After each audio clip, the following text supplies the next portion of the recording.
孕吐吃不下饭，周正出差都半个月了，家里就我一个人，你快来吧，你赶紧过来好不好？我再这么吐下去，肚子里的孩子怕是要保不住了。小雅，你别哭，爸现在就买票去城里。山哥，你这大包小包的带这么多东西是上哪去啊？小雅怀孕了，孕期反应重，身边也没人照看，我得去城里住着照顾她一阵子。你可是咱们这十里八乡有名的赶山王，一身赶山食药捕猎的好手艺。你这一走，咱村赶山的手艺怕是就断根喽。手艺是死的，人是活的。女儿现在最要紧，比起这些老手艺，我闺女和外孙才是头等大事。小雅那孩子真是出息了，在城里站稳了脚跟，还能把你接去城里享清福。以后你可再也不用进山风吹日晒，好日子要来喽。那你这房子怎么办？空着多可惜呀！已经卖了，卖房子的钱我都存着，留给小雅。她刚怀孕，以后养孩子处处都要花钱。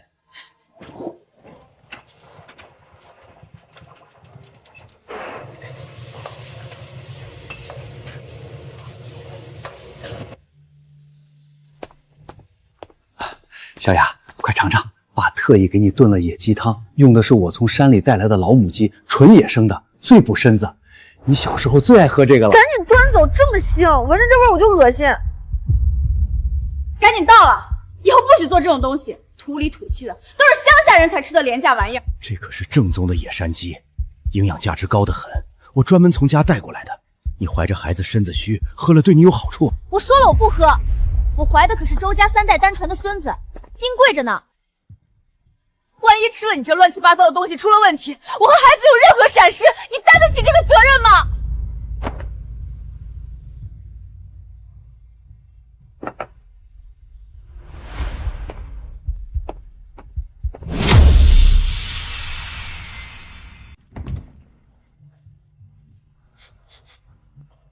什么味儿啊？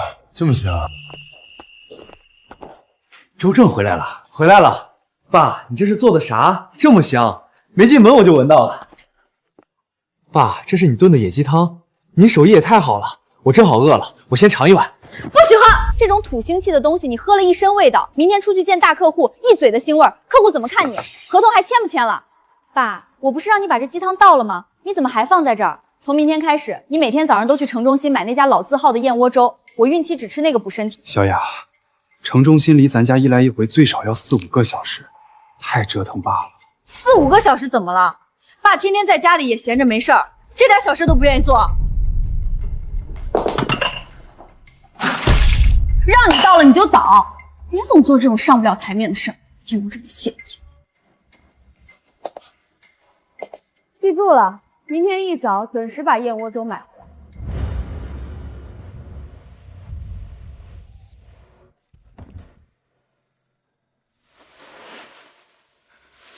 小雅，燕窝粥买回来了，趁热赶紧吃。我来回跑了4个多小时，一下没敢耽搁，可算赶回来了。放那儿吧，我现在没胃口，不想吃。你住在我家，天天吃我的用我的，买粥跑腿本来就是你该做的，至于这么邀功吗？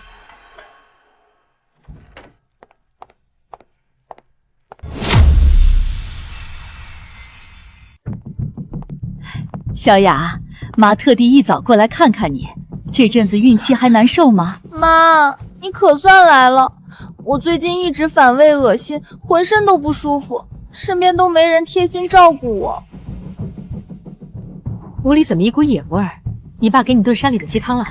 妈，我早就不让他做那些土东西了，又腥又廉价，闻见那味儿我就恶心。还是妈你最懂我。你啊，就是不懂口福。你爸是十里八乡有名的赶山王，他亲手炖的野鸡汤，汤鲜味浓，外面花钱都喝不到。亲家，既然你手艺这么好，你再去买只正宗野鸡，专门炖锅汤给我尝尝。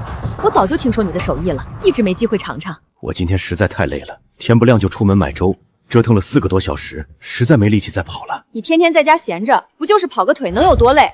你别找借口偷懒。亲家，你现在住在你女儿家里，吃穿不用你花1分钱，帮家里多做点事儿，本来就是应该的。我跟你说，乡下老人不能惯着，越惯越懒散。你今天顺着他，以后他就更不听使唤。我妈难得来一趟，就想喝口鸡汤，你赶紧出门去买。小雅，明天再买吧。今天是爸爸52岁生日，我想在家歇一天。52岁生日又怎么样？乡下人谁过生日？都多大人了，有什么好矫情？就是啊，亲家，都一把年纪的人了，过什么生日？当初要不是小雅把你接进城里享福，你现在都还在山沟沟里吃苦受累呢。现在让你做这么点活，你还推三阻四，真是好吃懒做。就是，愣着干什么？赶紧出门买野鸡炖汤，别让我妈等久了。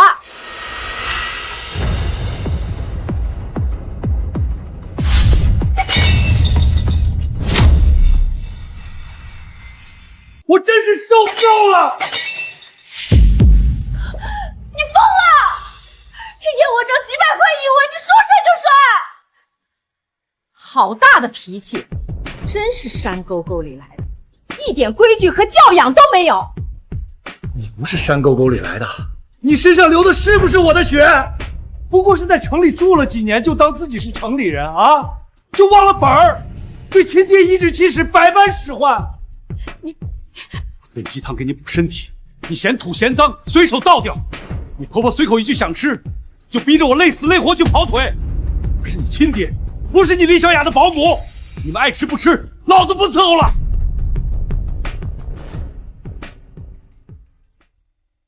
你发什么疯？不就让你炖锅野鸡汤吗？你至于当众撒泼摔东西？我说了，你们想吃什么喝什么自己做，别想使唤我。真是好心没好报，我们周家好心收留你进城养老享福，你倒好，脾气越来越大。乡下人就是乡下人，骨子里的粗野性子一辈子都改不掉。我用不着你们周家收留，更不吃你们的施舍。我留在这儿是看在我和林小雅父女的情分，不是欠你们周家的。我是你亲生女儿，怀孕了让你跑腿买东西做点家务怎么了？天底下哪有当长辈不帮衬自家子女的？帮衬是情分，不是我的本分。别把我的一次次的包容和付出当成你拿捏使唤我的底气。就因为这点事儿也值得你唱这么一出？我看你就是故意摆脸色，针对我和小雅娘俩。这不是小事儿，是你们欺人太甚。欺人太甚？要不是我们小雅心软接你进城，你这辈子能都住得上这么体面的大房子吗？再好的房子，住着憋屈也是牢笼，我半点都不稀罕。够了，别在这里胡搅蛮缠，赶紧把地上收拾干净，给我妈道歉。我问心无愧，绝不道歉。既然你们打心底里一直嫌弃我，容不下我，那这地方我一刻也不待了，我走。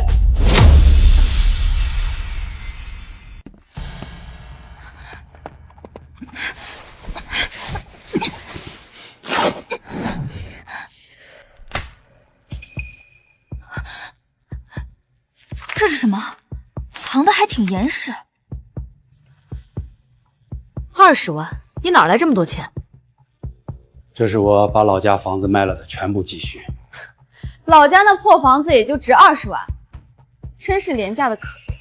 一辈子守着山里那点破地方，折腾到头就这点家底。不过算了，我现在怀着孕，以后养孩子、买奶粉、做晨检，处处都要花钱。这钱就当是你留给未出生外孙的补贴，我替孩子收着。真不知道我妈当年怎么瞎了眼嫁给你，一辈子就只会窝在山里赶山挖土，穷酸一辈子。要不是我奶奶拦着，我早就改姓了。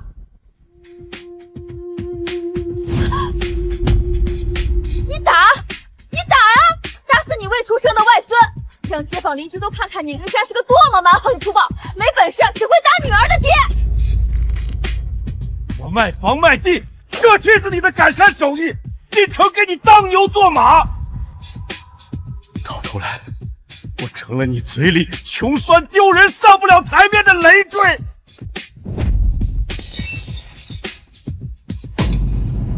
你吼什么吼？你在我这儿不愁吃不愁穿，多少人羡慕你能进城享福，你有什么不满意的？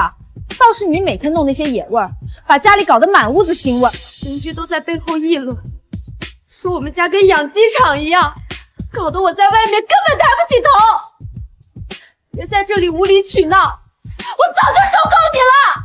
这是我和周正的房子，你既然不肯顺着我，不肯伺候我妈，那你现在就立刻滚回去！我林珊这辈子最后悔的事儿，就是辛辛苦苦养了你这个白眼狼闺女。从今天起，你做你的体面城里人，我当我的乡下乡巴佬。这20万我就当技术送给外孙了，这20万你收下，从此你我父女情分一刀两断，我就当没你这个闺女。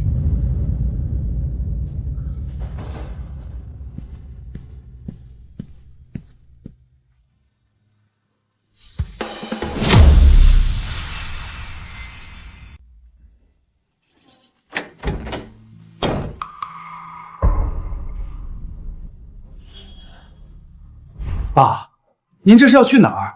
怎么还收拾行李了？出什么事儿了？走了，不在这儿碍你们的眼了。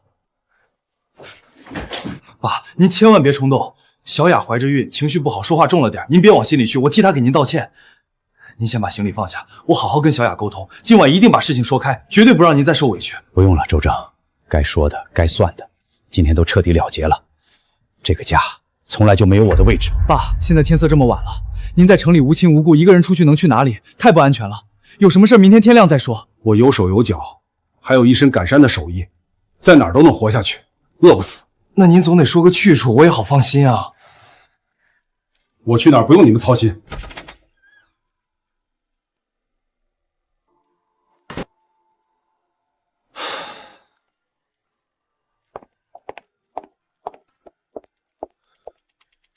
小雅，你到底要干什么？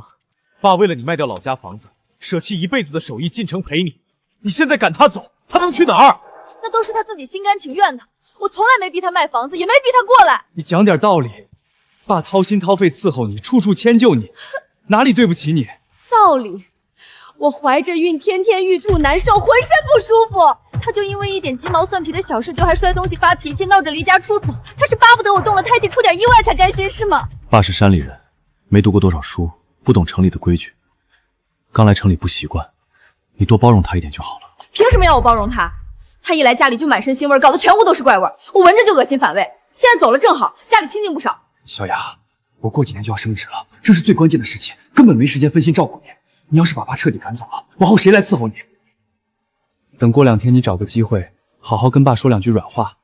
爸这辈子最疼你，心软得很，只要你低头认错，他肯定愿意回来。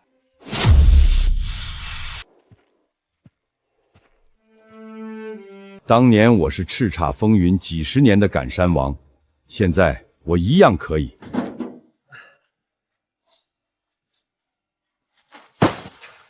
山叔，真的是你！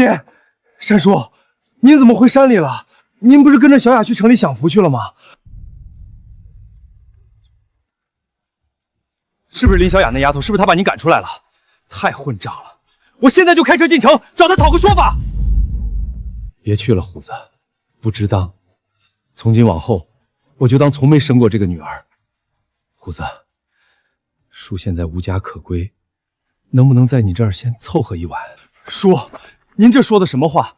当年进山我差点被黑熊伤了性命，是您拼死从熊嘴里把我救出来，我这条命就是您给的。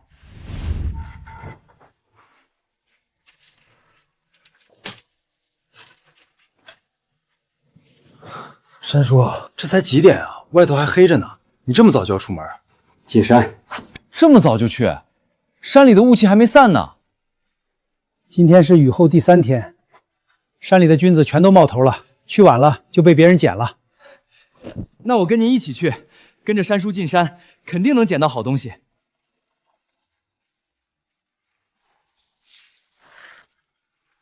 虎子，看这儿，这是野鸡群前半夜觅食留下的脚印儿。这个时辰，他们应该往西边走了。咱们沿着脚印追，一准能找到鸡群。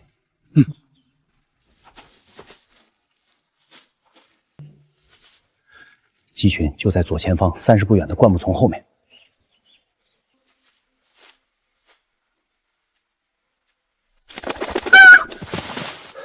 可惜了，动作太快了，让他给跑了。别急，他飞不远，这种野鸡认地盘，等下肯定会原路回来。嘘，活扣套得松，他低头捉包谷一走动，绳子就会收紧，想跑都跑不掉。山叔，你也太神了！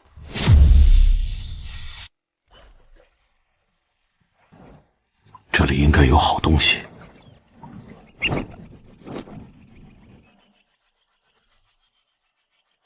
山叔，你看，是大黄鳝。正宗山西野黄鳝，常年活水生长，肉质紧实，用来炖汤，比家养老母鸡还要滋补，最养人。虎子，去那片朽木堆里翻，轻一点，别蛮力乱扒。山叔，快看这是什么菌子？个头也太大了。这是上品野生牛肝菌，肉质肥厚，品相顶尖。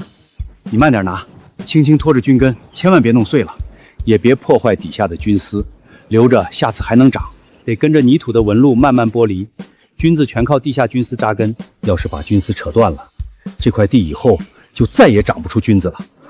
难怪您采的菌子又完整，还总能找到货，原来是有这般讲究。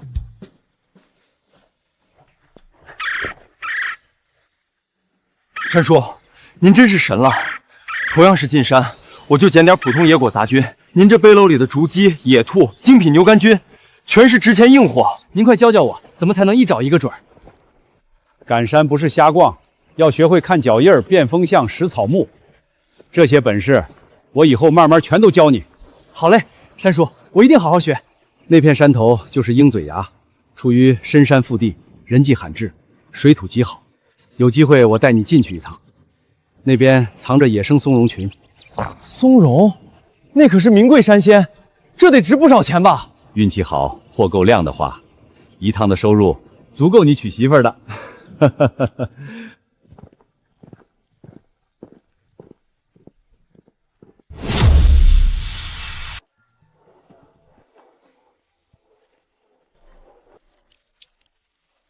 收山货嘛，上品野货，成色极佳。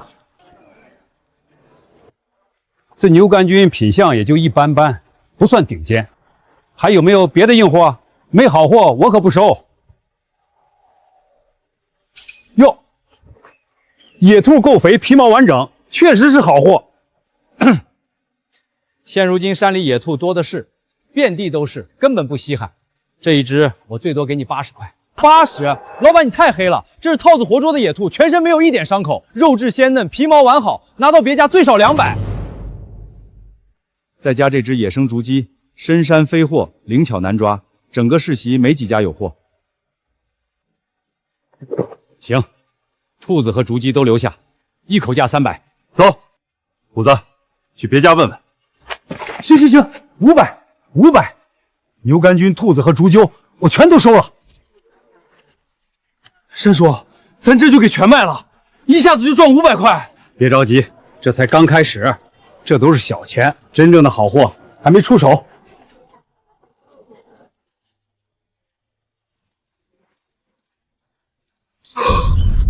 顶级松茸，山叔，您什么时候采的？我怎么一点都不知道？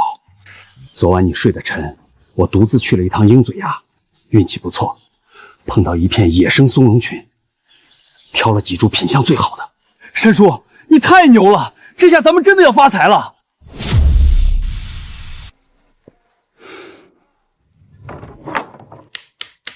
卖山货的放那边，我看看。松茸，这品相是鹰嘴崖的，500，不800，我全要了。这是鹰嘴崖的松茸，品相极好，再加上今年雨水少，总共就这几株，一口价1200。成，1200就1200。不过我有个条件，你往后但凡出了顶级山货，必须优先卖给我山珍阁。可以，只要价格公道，不压价，咱们长期合作，没问题。山叔，1200加上之前的500，总共1700，这都顶我开半个月货车了。这700是你的，拿着。不行，山叔，这钱我不能收，山货都是您采的，就只是跟着跑腿出力，哪能分这么多钱？拿着，这钱是你应得的，以后赚钱的时候多着呢。给你，你就收下，攒着给自己讨个媳妇儿。山叔，我以后都跟着您干，您赶山，我给您背篓开车。行了，别贫了，回家。山叔，我有件事想跟您商量一下。我表舅在县城开了家特色野味饭店，专做高端山珍野味。他知道咱们山里都是稀有野味，昨天他给我打电话，想找靠谱的货源，长期供上品野生山货，我就给他提了您。今天总共卖了1700，扣掉油钱、绳套等费用，净赚1500。要是供饭店，需求量太大，深山好货讲究天时地利，没法保证天天有足量产出。山叔您放心，我表舅不求量大，只求品质顶尖。现在高端山珍都是物以稀为贵，货越少品相越好，价格反而越高，绝对不愁卖。行，你让你表舅先看货定价，品相过关，咱们再谈长期合作。表舅，这就是我在电话里给你提到的山叔。山叔可是我们那10里8乡都闻名的赶山王。林三兄弟，久仰大名，走进店聊，让我看看你们带的货。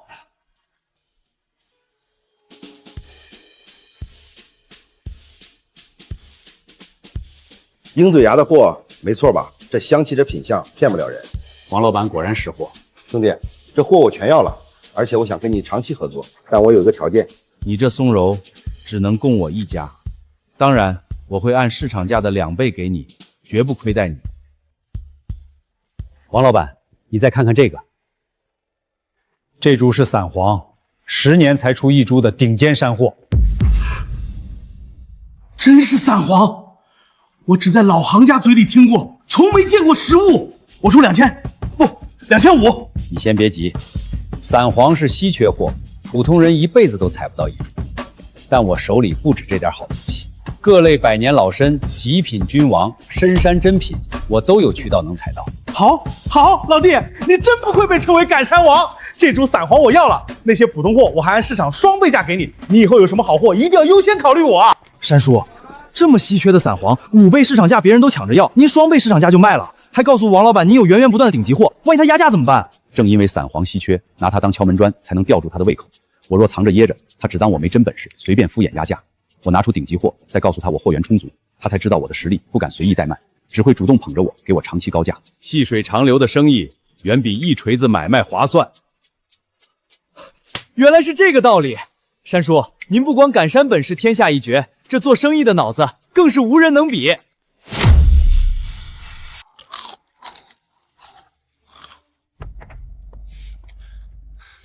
小雅，你在家一整天就不知道收拾一下，家里都快成垃圾堆了。我怀着孕呢，身子沉，弯腰都累，怎么收拾啊？爸在的时候，家里干干净净，3餐热乎，从来不用我操心。现在爸走了，你天天点外卖，好吃懒做，家里乱的都下不去脚了。那能怪我吗？都怪爸脾气大，一点小事就跟怀孕的女儿置气，一点都不体谅我。你怀着孕，天天吃外卖，作息不规律，对孩子对你身体都不好。再这么折腾，身体就垮了。明天你必须回山里去找爸好好认错，把爸请回来。凭什么是我认错？我是孕妇，他一个长辈跟我置气，还要我低头，不可能！这件事本来就是你做错了，必须你去道歉。只要你好好说2句软话，爸肯定愿意回来。等爸回来，有人照顾你，我工作也能安心，不然这日子真没法过。这屋子臭烘烘的，你就天天待在这种环境里养胎，也太不讲究了。妈，周正现在非要逼我回山里找我爸认错，把他请回城，我才不去呢，太丢人了。让你道歉，凭什么？你怀着周家的金贵子嗣，根本没做错半点。可周正铁了心，不回去认错就跟我生气。去，我陪你一起去。咱们不是去认错道歉的，是去把他直接拎回来。他一个当爹的，跟怀孕女儿置气离家出走，本身就是他的不对。还是妈最疼我，那我们现在就走。真是放着城里大房子不住，非要躲回这破山里矫情。等会儿我就让他跟我回城，他要是不回，我就跟他没完。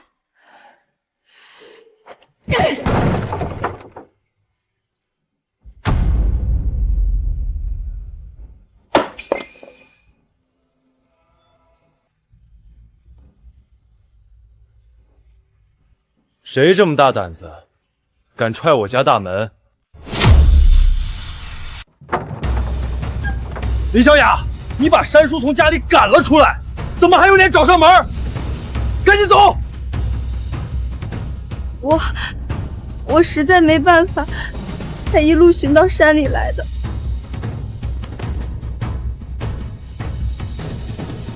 爸，别再耍小性子了，赶紧收拾东西跟我回城里。你要是执意不肯回去，我这身子出了差错，可如何是好？亲家公，你也是活了大半辈子的人了，怎么一点做长辈的分寸都没有？小牙怀着身孕，你一点不知道迁就包容，你反倒闹脾气离家出走，像什么样子？哼，放着城里宽敞体面的大房子不住，躲在这破山沟矫情，说到底是你太心胸狭隘了。我不会跟你们回去，从我被你们无情赶出家门那天起，我和你们的情分就断了。这里是我家，你们别欺人太甚。虎子，把他们都赶出去！你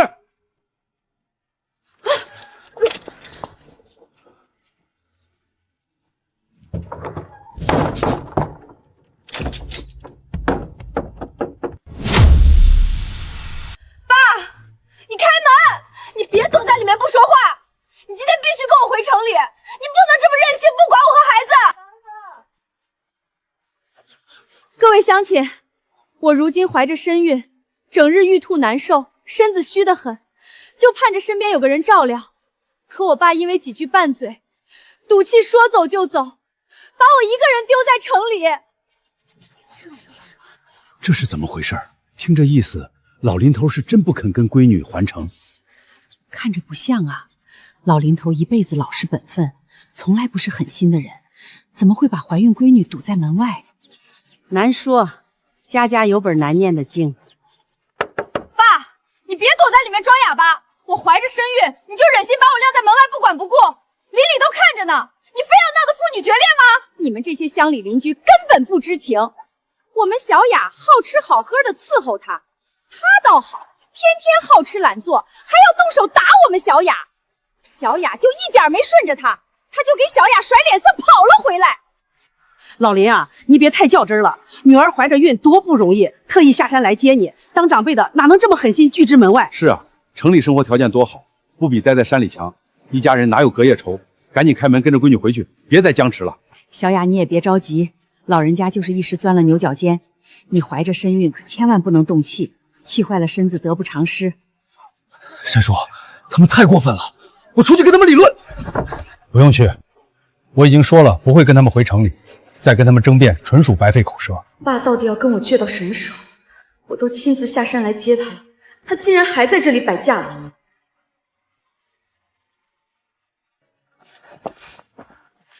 小雅，走，回家。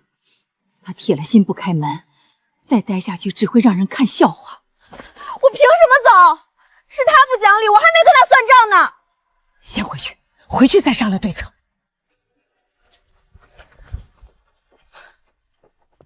我绝对不会就这么算了。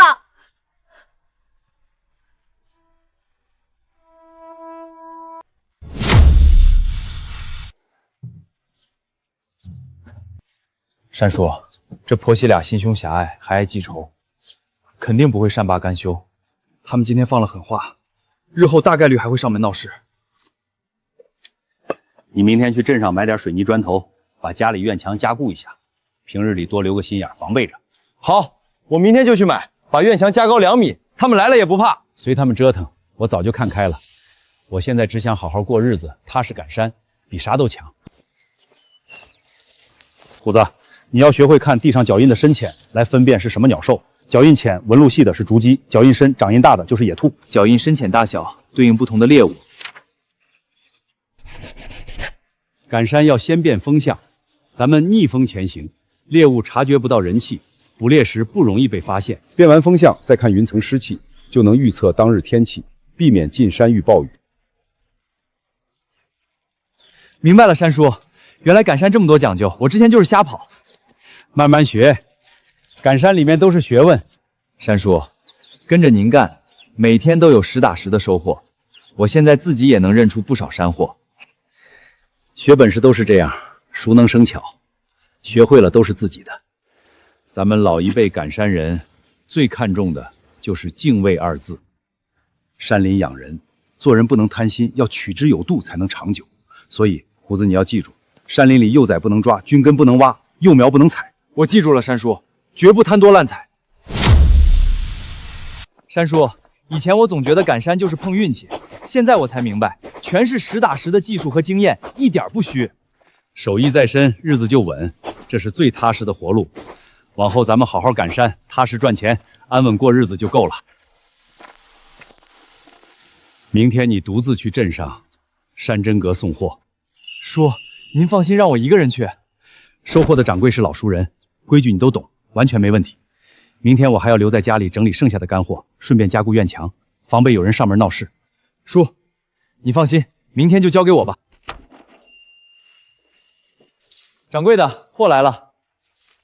今天怎么就你一个人？你山叔没来？山叔在家整理干货，加固院子，让我独自过来送货结算。这批货品项顶尖，菌子饱满无破损，野兔皮毛完整，品质没得说。都是昨晚现采的新鲜货，全程妥善存放，一点没磕碰。行，你们的货我向来放心，我按之前的高价给你算，绝不压价亏待你们。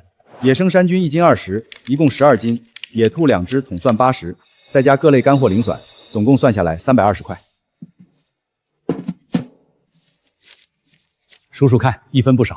不用数，掌柜的人品我们信得过，谢谢您照顾，下次我们还给您送最好的货来。掌柜的，麻烦问下，你店里有没有龙血草？我看这姑娘着急，我先过去问问情况，能不能等会儿再跟你聊？没关系，你先过去吧，我不着急。姑娘，你急匆匆闯进来，是有事需要帮忙？掌柜的，你店里有没有龙血草？我急需这味药。龙血草？那是深山珍稀灵药，极其罕见，根本不是寻常山货。我这小店只做普通山珍生意，从来没有配货，镇上所有药铺都未必能找到。掌柜的，求你帮帮我！我爷爷身染顽疾，缠绵多日，所有法子都试过了，唯独只有龙血草能续命。你人脉广，能不能帮我想想办法？姑娘，不是我不帮你，这药实在太过稀缺，寻常采药人根本碰不到。我有心相助，也实在是无能为力啊。姑娘，你别彻底灰心，我虽然没办法，但这位小哥或许能帮到你。小哥，求求你帮帮我，我爷爷快撑不住了，只要能找到龙血草救他，不管什么条件我都答应你。姑娘，你先别激动，救人是大事，我不敢乱打包票。龙血草我听过，确实是极难寻的灵药。小哥，我真的走投无路了，求你帮帮我吧。这样，我师父是10里8乡最厉害的赶山师傅，专找深山珍稀药草，说不定他有办法。我现在带你回家，当面问问我师父。谢谢你，太谢谢你了，小哥，你真是我的救命恩人。先别谢，能不能找到还要看我师父的意思。咱们现在赶紧走吧，别耽误了时间。走吧。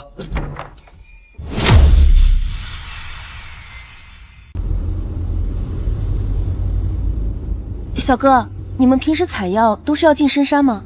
想找珍稀草药，只能进无人涉足的深山。山里是不是特别大？草药种类也特别多。整片连绵大山，物产丰富，普通药材、珍稀药草都有。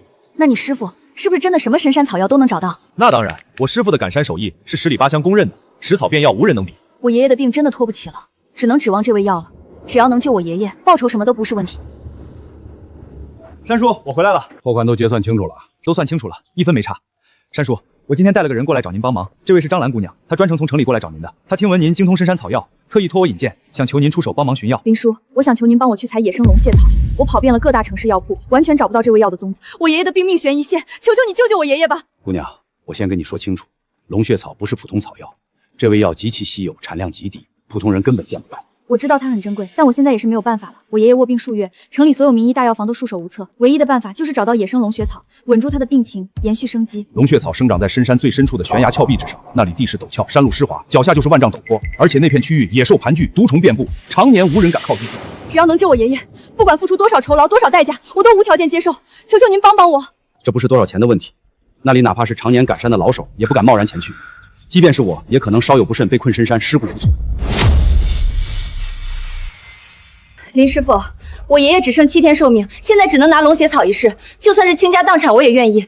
只要有一丝希望，我就绝不会放弃。我看天气这2天山中有雨，要是进山一晚上肯定出不来。山路湿滑凶险不说，野生龙血草娇贵不耐涝，也会枯萎，大概率是白跑的。虎子从镇上带着这姑娘回来，心思就不稳了，8成是看上这姑娘了。虎子，你怎么看？你常年跟着我赶山，最清楚后山悬崖的凶险，这趟差事值不值得赌？山叔，我知道后山险，那片悬崖毒虫野兽扎堆，雨天进山更是九死一生。但张兰姑娘千里迢迢过来，实在是走投无路了，人命关天，哪怕只有一丝希望。山叔，只要您愿意出手，我跟着您进山，所有险路我先探，所有重物我来扛，我一定拼尽全力护您周全。就算真的一无所获，我也毫无怨言。林师傅知道我强人所难，但我爷爷是我唯一的亲人，求您发发慈悲，帮帮我们。罢了，医者仁心，赶山人亦有善心。既然你们心意已决，我便破例走这一趟。谢谢您，太谢谢您了。我丑话说在前头，今晚我会备好所有进山装备，规划路线。明日进山，全程必须听我指挥，不许擅自行动。但凡有一点危险，立刻原路撤换。好，我们全都听您的。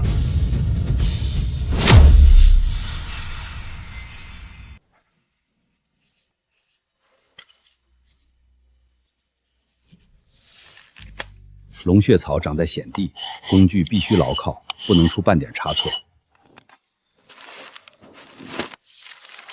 这片山崖地势最险，野兽活动频繁，得绕开危险路段，规划最安全的路线。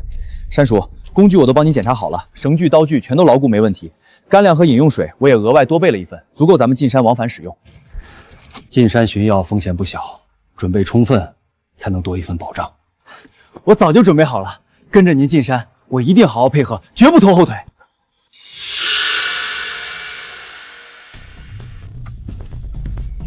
爸，我回去后好好反思了一下，之前是我说话太冲，做事太任性，都是我的错。过去的矛盾咱们就翻篇吧，别再颐指之气了。我怀着身孕，身子一直不舒服，孕吐反反复复，周正又天天加班，根本没时间照顾我。我已经好几天没吃上口热饭了。爸，看在我是你亲生女儿的份上，你就跟我回去吧。山里日子清静，我在这儿更自在，我不会跟你回城里了。以前是我不好，我以后好好对你，再也不跟你发脾气了。你就跟我回去吧。再说了，你这深山小院又苦又偏，哪里有城里住着体面舒服？我明早还要进山，你要没什么事儿就回去吧。我都主动低头认错了，你还要跟我倔到什么时候？你闹脾气也有个度吧。你宁愿进山也不管自己的亲生女儿和未出生的外孙，就不怕被人戳脊梁骨？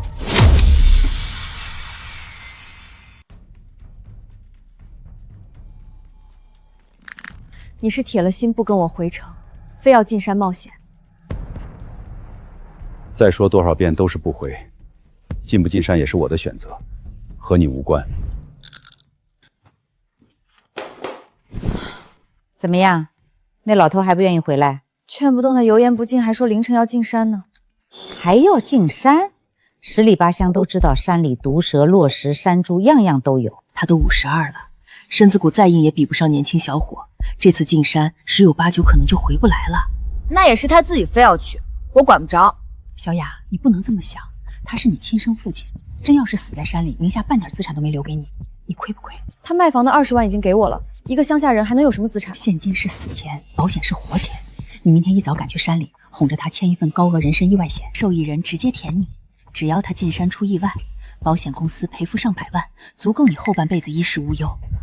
这真行吗？万一被查出来，要担责任的。怕什么？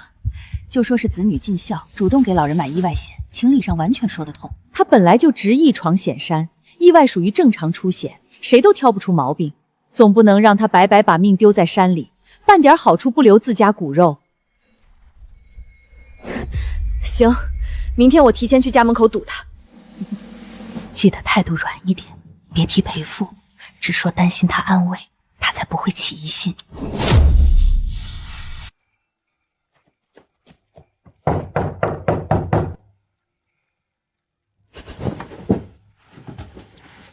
谁？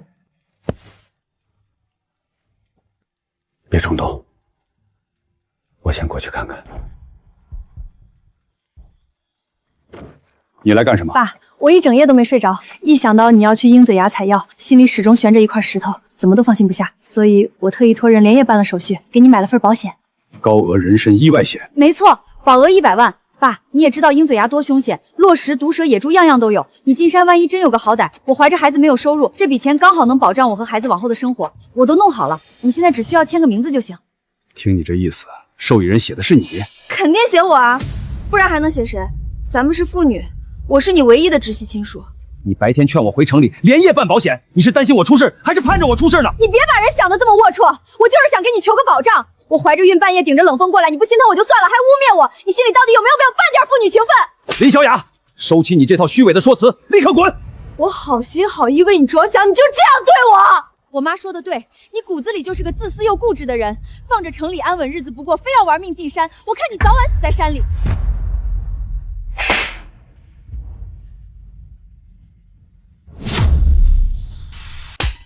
你打我！我怀着你的外孙，你居然敢动手打我！行，林珊，你给我记住，从今往后，我和你彻底断绝往来，你生死都与我无山叔，您没事吧？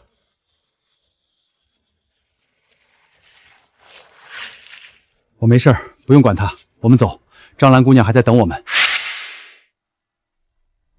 林师傅，山里信号差，我和救援队员们就在山脚等你们。这个对讲机你们拿着，有什么事儿直接呼叫我们，我们听到后就过去找你们。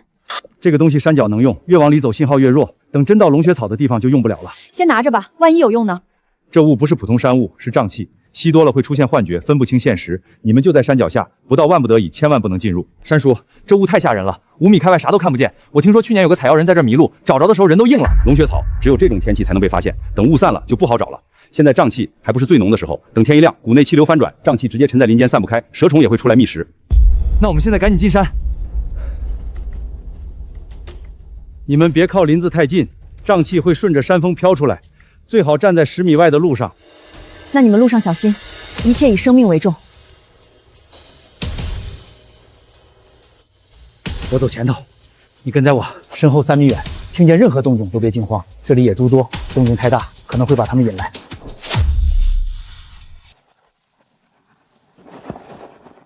山叔，小心，头顶有条蛇。这是驱虫粉，你往上峰边慢慢挪。竹叶青护窝踩了它地盘，它能追着你跑半座山。这粉能把蛇赶走吗？只能盖住咱们的味道，赶不走它。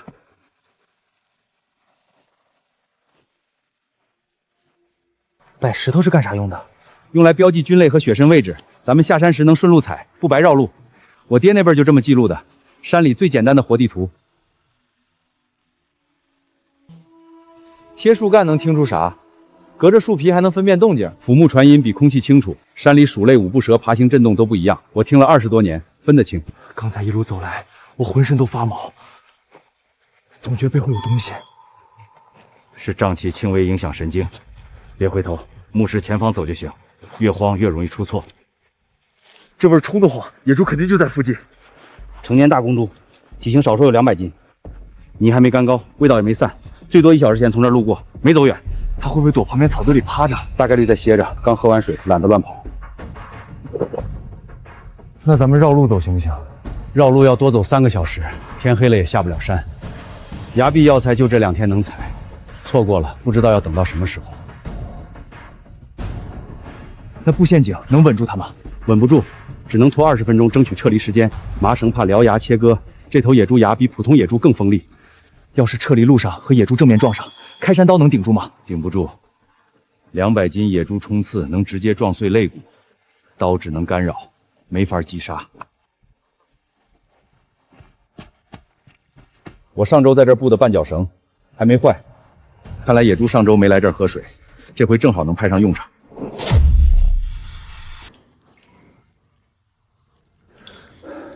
绳子能困住它多久？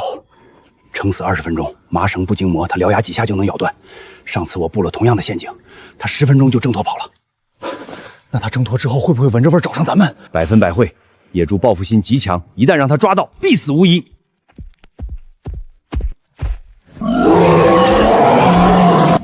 叔，咱们要不要上前看看？不用，蹲着别动。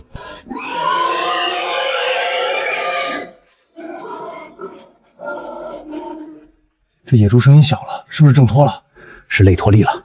獠牙磨绳需要体力，咱们必须在它脱困前爬上崖壁岔路。刚才我腿都吓软了，还好没进洞里多停留。进山第一准则，遇到猛兽能躲就躲，千万不能被发现，一旦被发现，九死一生。山叔，这风太猛了，岩壁又滑，要不我先下去探探路？我们本身就站不稳，下去肯定打滑。我先自己垂降，你留在平台上拉绳子，你把绳索缠在腰上，找块大石头做网，千万别乱动。好，山叔你一定小心。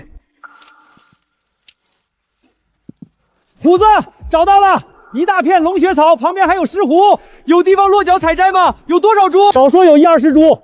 你把竹片和防水袋挂绳上递下来，这里落脚地方太小，我就地采。太好了，我这就把竹片和防水袋递下去。石头全风化了，一动就掉渣，风再大一点，绳索都会横向偏移，要抓紧时间了。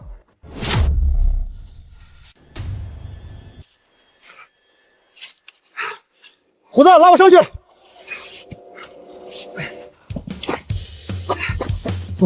这石斛长得也太好了，比市面上面壮太多。这里我找不见黄瓜，湿度刚好，最适合药草生长。再加上这地方危险，没人到这采摘过。我看到下面还有几株金线莲和雪参，真让咱们赶上了。太好了，山叔，金线莲和雪参也都是好东西，咱们这是要发财了。我要再下去一趟，很多药草没顾上采。刚才我瞅见崖壁缝隙里藏着蝎子，这回下去采中要格外小心。那蝎子毒性大吗？毒性虽然不大，但人被蛰到会浑身麻痹，抓不稳绳索就会直接坠崖。所以等会儿一听到动静，你就拉我上来。叔，你千万当心。山叔，你右上方2米有一大片松动碎石，刚才已经往下掉小石子了。看见了，风化层已经空心，我现在不敢大幅度抬头，你帮我盯着点儿。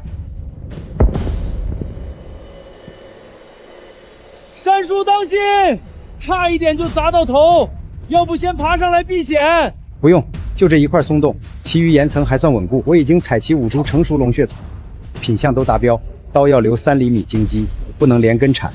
这片石斛以后还能再生。山叔，我这就慢慢收绳，拉你上来。全部齐了，龙血草、石斛、金线樱、雪参都收完。之前路上用石头标记的紫葛草菌还采吗？先不采，离成熟时节还差半个月。现在采摘药效流失70%，采了也是废品。今天收获不少，剩下的等下次秋分再采也不迟。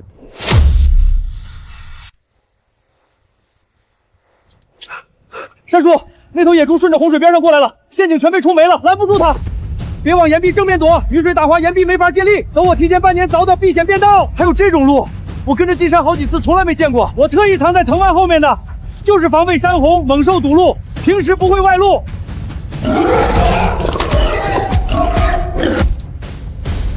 野猪会不会刨岩壁把通道挖开？不可能，它比通道宽10公分，脑袋能伸进来，身子卡得死死的，发力不了。那它要堵多久？暴雨水流持续冲刷，它待不住，最多5分钟就会退回密林。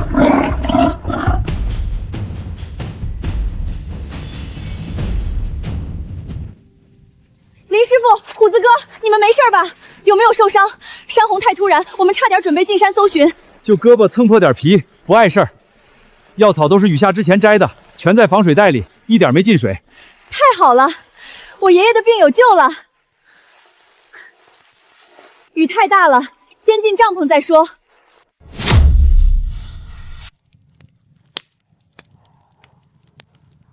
这些龙血草根系完整，没有破损，等自然阴干之后，品相还会再提一档。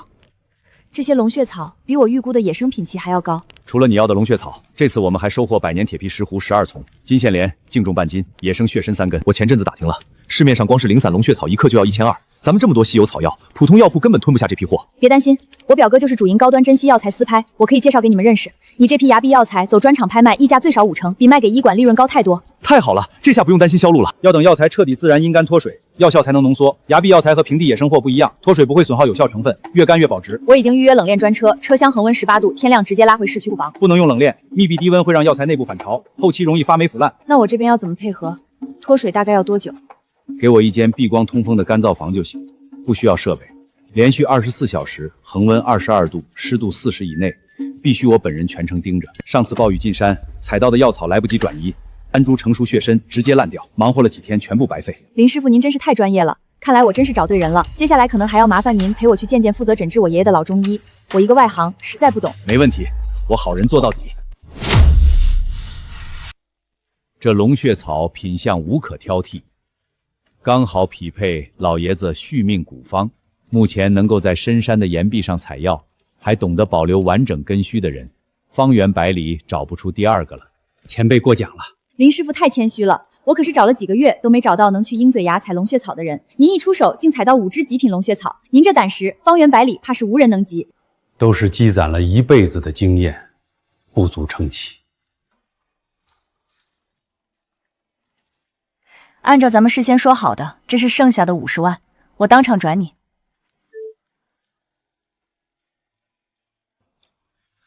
张兰姑娘，麻烦你帮我联系你表哥，我想公开拍卖鹰嘴崖珍稀药草。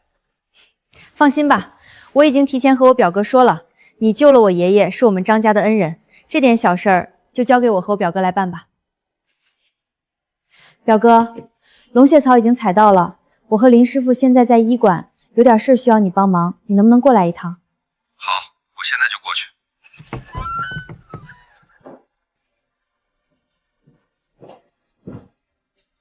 林师傅，多谢你采回龙血草救我爷爷。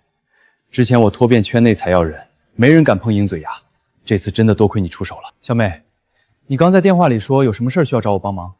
是林师傅，除了龙血草，他还在鹰嘴崖采了一批珍稀药材，想走正规公开拍卖渠道。我想着你手里有药材拍卖的人脉资源，才喊你过来。原来是这样，没问题，林师傅。药材拍卖的商会备案、高端买家对接、现场安保，我全都能招办，佣金就按行业最低标准来，绝对稳妥。手续正规就行，我有你名片。等药材阴干脱水后，我再联系你。3天后可以吗？3天后刚好有一场拍卖会，没问题的话，我就把你的名单提交上去。没问题，就3天后。这批崖壁药材全部走匿名竞拍，买家信息全程保密。到场23位都是省内深耕滋补药材的顶级收购商，没有散户，不会出现恶意压价。按照行业规矩走流程即可，不用特殊照顾。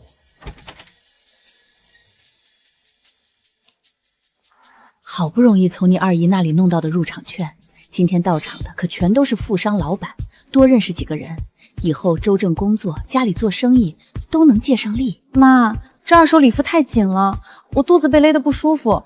再说这里门槛这么高，万一被人看出我们是混进来的怎么办？真是稀奇，山沟里赶山挖草的也能混进这种高端拍卖会。林珊，你是捡别人废票进来蹭眼界的？爸，这里都是上层圈子的人，你一身山野土气，站在这里很碍眼，赶紧出去，别丢人。这里是正规拍卖会场，凭票入场，你们能进，山叔为什么不能进？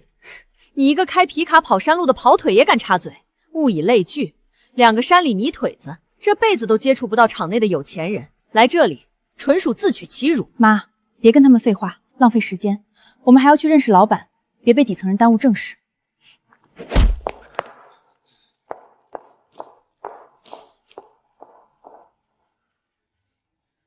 山叔，这两人太过分，要不要找安保请他们出去？不必，前厅是公共区域，他们没违规，没必要浪费精力。待会儿那场开拍，他们没有那场票，根本进不去，迟早会难看。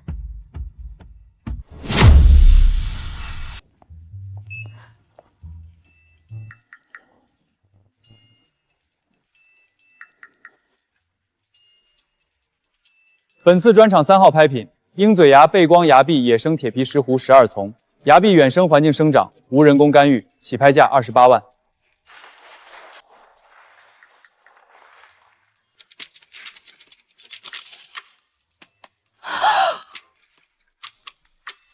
几丛破草，能卖到50多万。4号拍品：鹰嘴崖金线莲半斤，原生血参3根，同一片崖壁处处，药性同源，起拍价42万。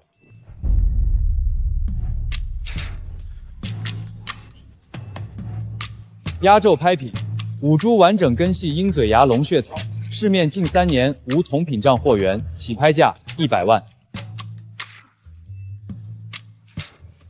100多万，就这几株山里挖的草药。之前我们还嘲讽林珊是山里泥腿子，他这摇身一变成百万富翁了。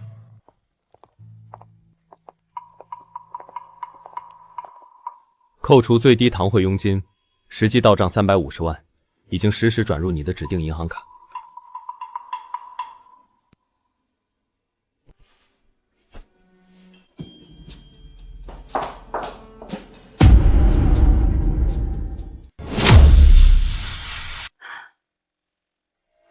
林珊，之前是我说话不过脑子，言语刻薄，你千万别往心里去。爸，之前都是我一时糊涂，被情绪冲昏头脑，还听信旁人挑骚。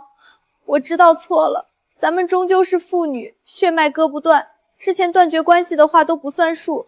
以后我们绝对尊重你，再也不会使唤你、嫌弃你。以后你在城里出入这些高端场合，我们陪着你，也能帮你打理琐事。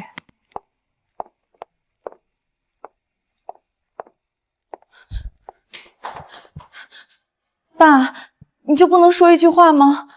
我们都低头认错了。当初你赶我出门，盼我进山出世，当众嘲讽我的时候，怎么没有想想我是你爸？江晨，他们婆媳俩在这里蓄意滋事，扰乱会馆秩序，叫保安把他们赶出去。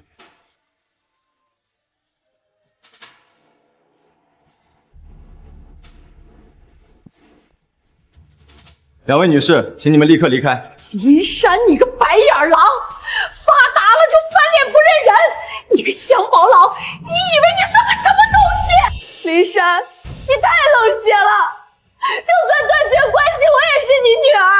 你竟然让保安把你怀孕的女儿赶出去，你良心过得去吗？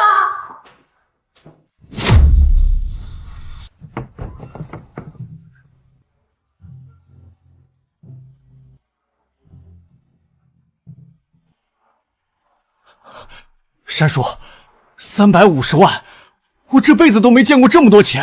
钱到手不是目的，怎么花才是学问。350万看着多，真要做成事儿，也就是起步阶段。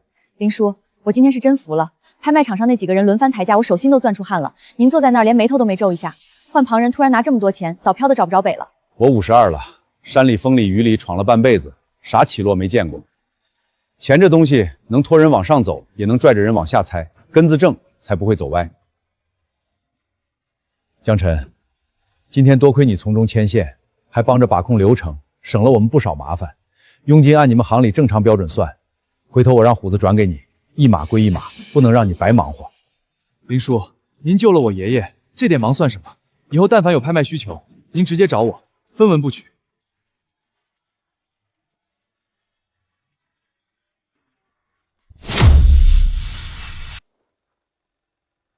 江晨，今天多亏你从中牵线，还帮着把控流程，省了我们不少麻烦。佣金按你们行里正常标准算，回头我让虎子转给你，一码归一码，不能让你白忙活。林叔，您救了我爷爷，这点忙算什么？以后但凡有拍卖需求，您直接找我，分文不取。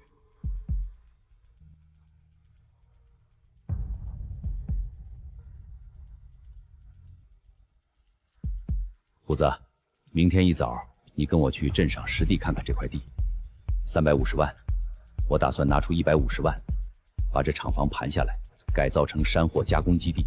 山叔，好好的咱办啥厂？咱现在自己进山采货找渠道卖，稳赚不赔的。办厂又要雇人又要管生产，多操心。咱俩再能跑，一天能采多少货？单打独斗，撑死了就是个小打小闹。建了基地，统一收山货，统一加工，统一包装卖，才能把咱们山里的东西真正做出名头。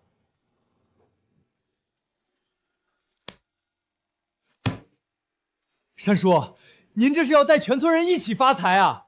我自己穷过来的，知道穷日子什么滋味。现在我有这个本事了，必须带着大家赚钱。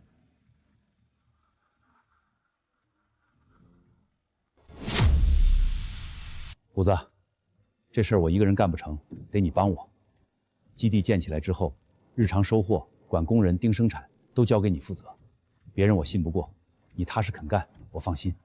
山叔您放心，我陈虎没别的本事，就是认死理。您交代的事儿，我拼了命也给您办好，绝不给您掉链子。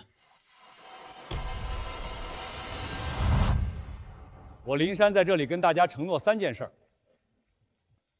第一，我亲手教赶山手艺；第二，所有收上来的山货按品质定价；第三，赚来的钱3期分成，你们7，我3。山哥，我们这群人没文化、没本钱，有的连深山都进不去。您真愿意带我们干？是啊，山子，我们手笨，要是学不会手艺，那不白瞎了你的好意。我就是你们的本钱，手笨咱们就慢慢练，只要你们肯吃苦肯学，我保你们3个月内收入比现在翻一番。能不能过上好日子，就看你们愿不愿意伸手接。虎子，去把合同拿过来，让大伙按手印。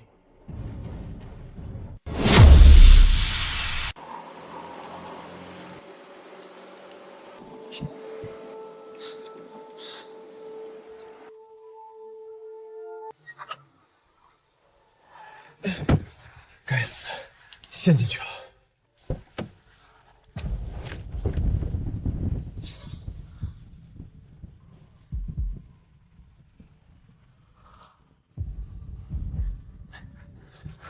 这鬼地方，电话都打不出去。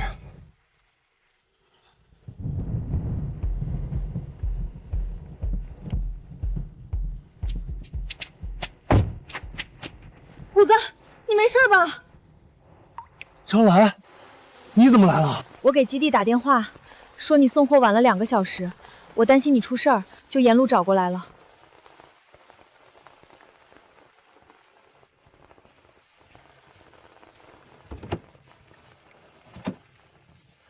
张兰，你上车慢慢倒车，我在后面推，注意别猛踩油门，一点一点来。你小心点儿，别滑道了。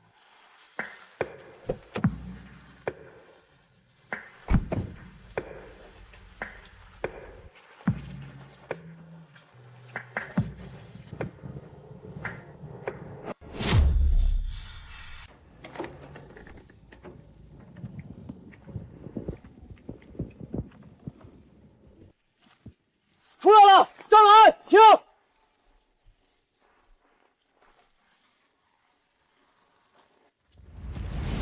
你看看你，跟泥猴子似的。多亏你及时赶到，不然我今晚就得在山里过夜了。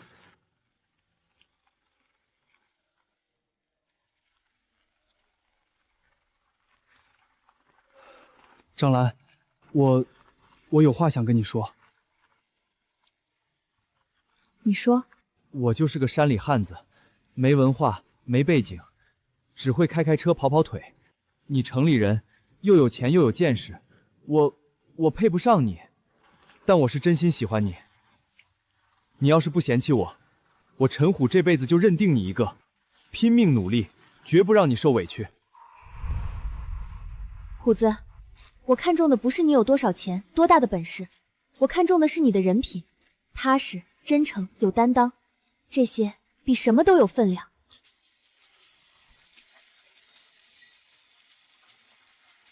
以后的路，咱们一起走。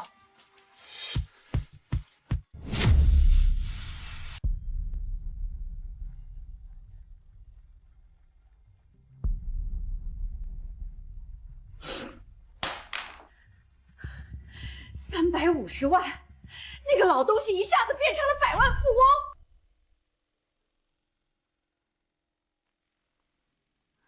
妈，怎么了？你那个好爹，用拍卖药材的钱在镇上建了个什么山货基地，现在十里八乡都在传他的事迹。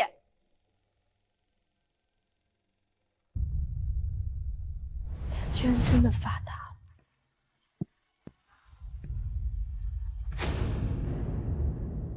小雅，这是咱们的机会，你去找你爸，就打感情牌，说你怀孕身子重手头紧，让他给你钱。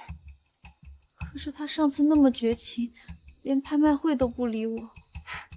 他再绝情，你也是他的亲闺女，你就哭着说你孕检费用高，生活拮据。他现在这么有钱，手里随便拿点能有个几十万来。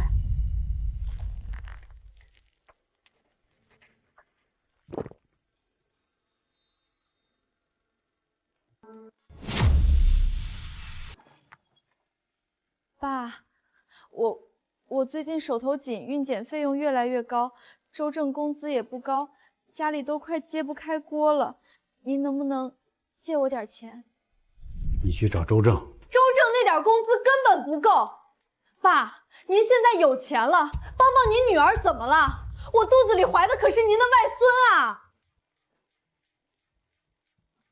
当初你把我赶出家门的时候，怎么不想想我是你爸？你骗我签保险合同的时候，怎么不想想我是你爸？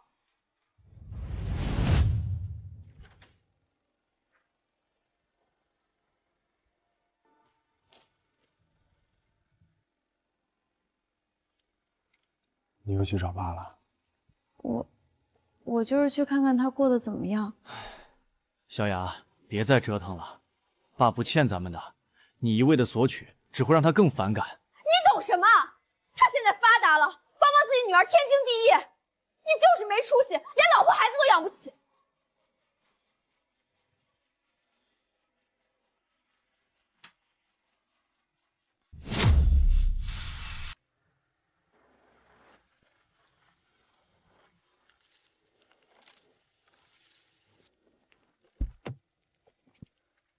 林山同志吧，我是县办公室的老刘，早就听说你的事迹了。刘主任，有失远迎。不错，你们这个基地模式完全符合政策。我今天来是正式通知你，赶山王山货基地被列为县级重点项目，专项贷款50万，下周到账。山叔，50万。谢谢刘主任信任，我林山不多承诺，3年内我带着10几户乡亲全部致富，有你这句话就够了。县里还打算给你安排一个致富带头人的称号，到时候媒体会来采访。这片区域每年只采1次，采的时候均根必须留3分，不能挖掘。咱们靠山吃山，更要敬山。要是贪心滥采，子孙后代就没活路了。山哥说的对，我们听你的，我在交电器。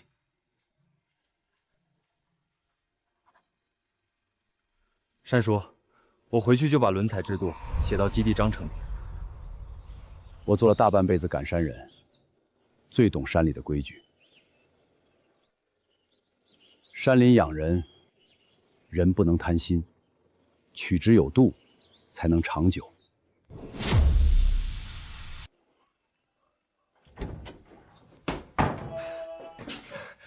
山叔，50万贷款到账了，1分不少。好，这笔钱1分都不能乱花，先用来建恒温冷库和全自动烘干设备。有了冷库，咱们的仙菌就不怕坏了，能存到冬天卖高价。还有烘干设备，以后再也不用看天吃饭，下雨天也能加工干货了。没错，这批设备一到，咱们的产能就能翻3倍。大家加把劲儿，年底我保证每户分红至少翻1番。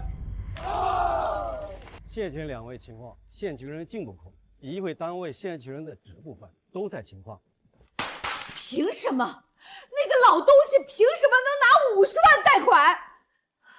妈，别生气了，对身体不好。我能不生气吗？他手里攥着几十万，还有那么大一个基地，却不管自己的亲闺女和外孙。小雅，明天你就去基地找他，就说你怀孕产检花钱多，周正工资不够用，让他把那50万贷款分你一半。可是他上次都不认我了，我去了他也不会给的。他不给你就闹，当着所有村民的面闹，看他还要不要面子。你肚子里怀着他的外孙，他还能真不管你？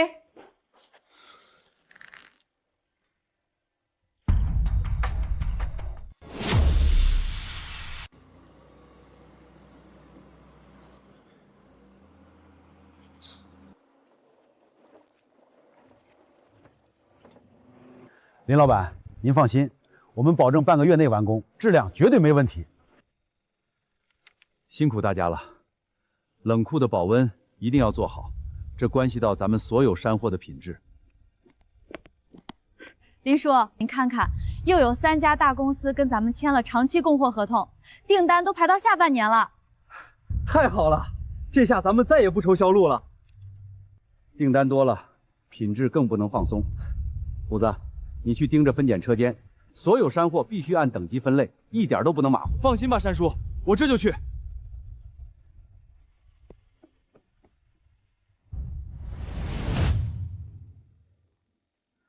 妈，这样真的好吗？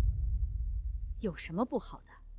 他的钱本来就该是你的，你要是不去，咱们娘俩以后喝西北风去。赶紧走，早去早回，一定要把钱要到手。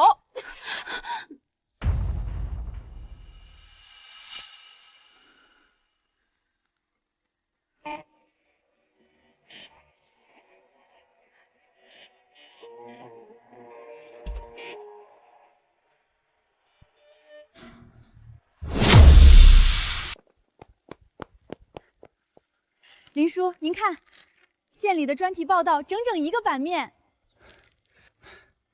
写的夸张了，一点都不夸张。现在全省的高端养生圈都知道赶山王品牌了。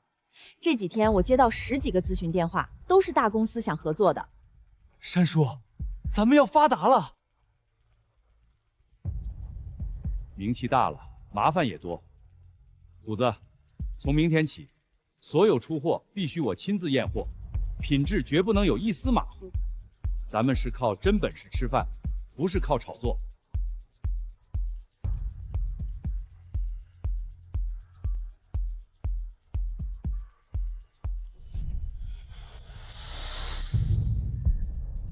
他真建起来了。你来干什么？我来看看我爸。山叔没空见你，走吧。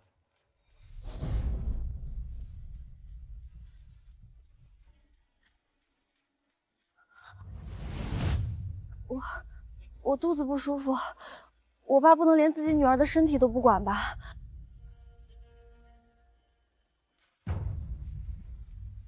小雅，别演戏了，你有几斤几两，我比谁都清楚。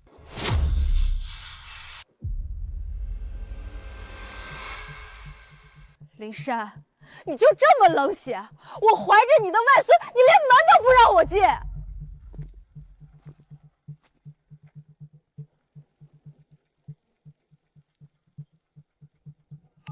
我好心好意为你着想，你就这样对我？我妈说的对，你骨子里就是个自私又固执的人。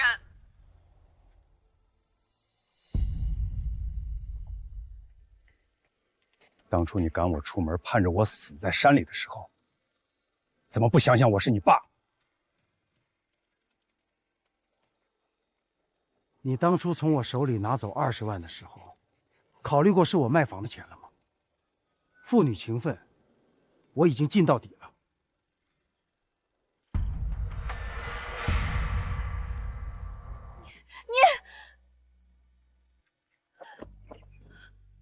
你走吧。从今往后，你走你的阳关道，我过我的独木桥。再来骚扰我，别怪我不客气了。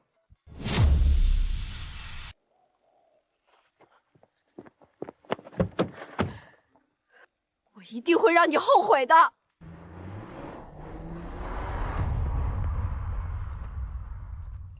山叔，别跟这种人计较。刚才张兰打电话说她爷爷身体已经完全好了，为了感谢你，想请你去城里一起吃顿饭。好，我们走吧。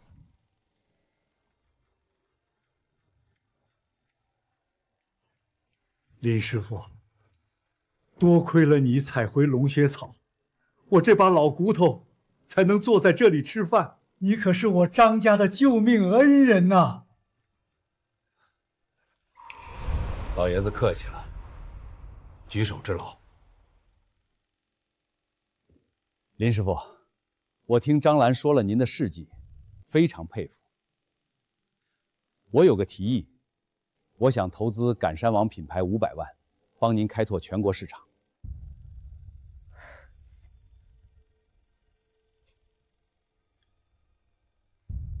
张总的好意我心领了，但500万的投资我不能要。为什么？我现在根基还不稳，我想靠自己的本事，一步一个脚印的走。但我有一个请求，希望借助您的渠道，帮我们把赶山王的货卖到更远的地方。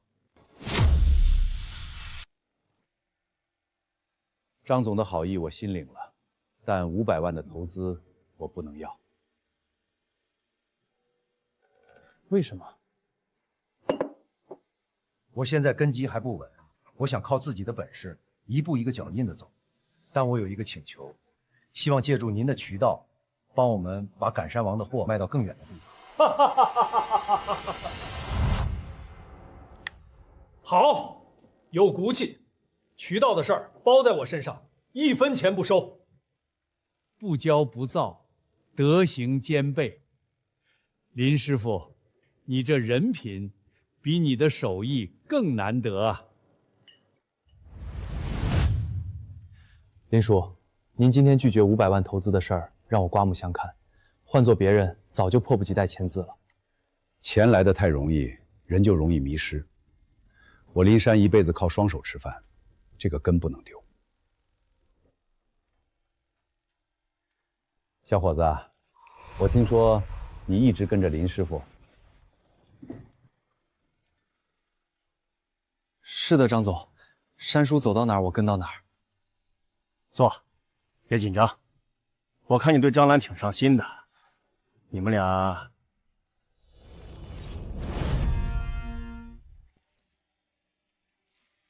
爸，我们在一起了。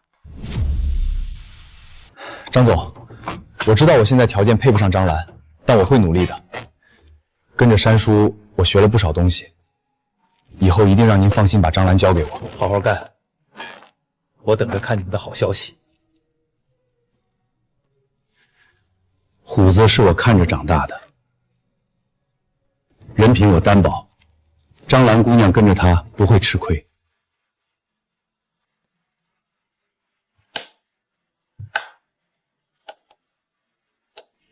那个老东西，敬酒不吃吃罚酒。妈，爸现在是铁了心不认我了。我们再怎么闹也没用，没用，我就不信了。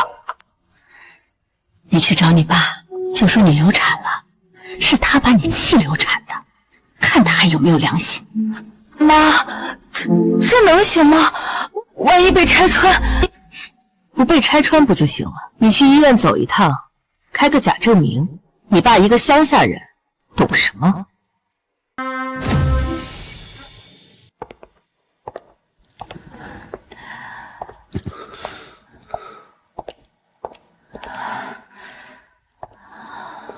小牙，你再坚持一下，妇产科就在前面了。怎么突然就肚子疼成这样？昨天不是还好好的吗？是不是昨天你爸推你的时候伤到了？可能是昨天他那么凶，我当时就觉得肚子不舒服，今天早上起来就疼得不行了。周正，我好怕，我们的孩子不会有事吧？都怪你爸，他怎么能这么狠心？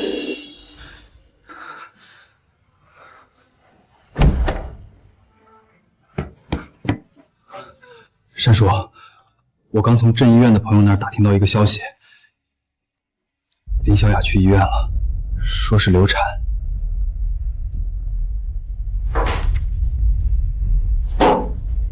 你说什么？在哪家医院？就在镇上的中心医院。山叔，你慢点，等等我！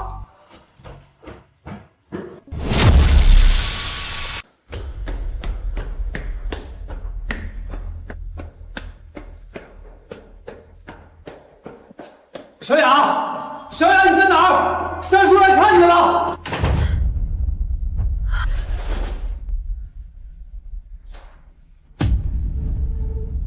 你还来干什么？都是因为你！小雅要是有个3长2短，我跟你没完！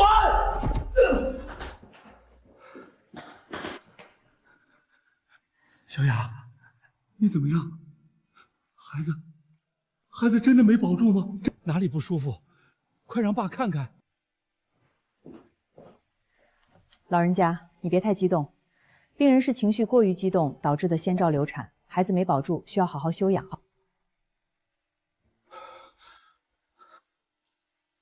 哎，林大爷，你怎么来了？是来找小雅姐的吗？小雅姐不是早就走了吗？你就放心吧，小雅姐检查一切正常，你就等着抱外孙吧。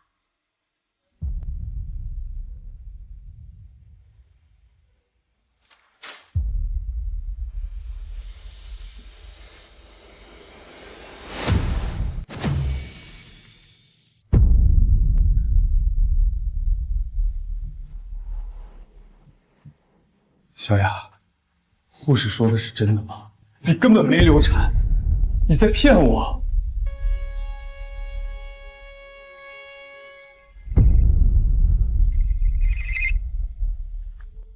小雅，怎么样？证明开到手了吗？那个老东西有没有去看你？他是不是特别愧疚？赶紧让他把钱转给你。我跟你说，这次一定要多要点，至少要20万。原来这一切都是你们策划好的，为了骗你爸的钱，你连流产这种事儿都能编出来。林小雅，我真是看错你了。我刚才过来的时候，心里一直在怪自己，我怪自己昨天太冲动，怪自己对你太狠心，甚至想着只要你没事儿，你要什么我都给你。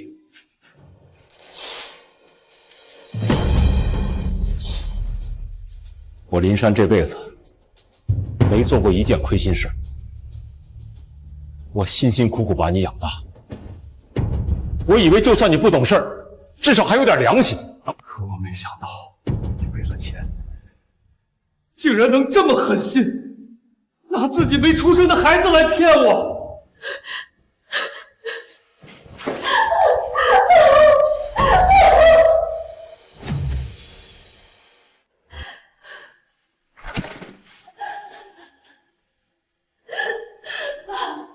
我错了，我真的错了，都是我妈逼我的。你原谅我这一次好吗？我以后再也不敢了。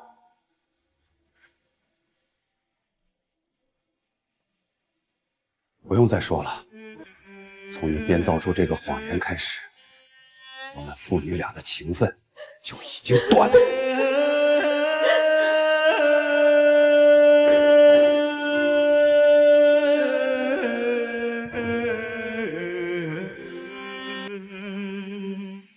小雅，你说话呀！那个老东西到底给了多少钱？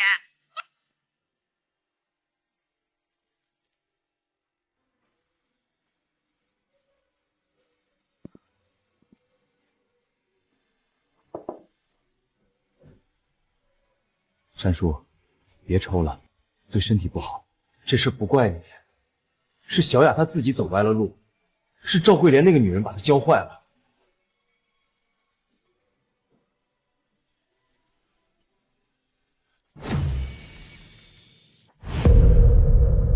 我总觉得是我没教好他，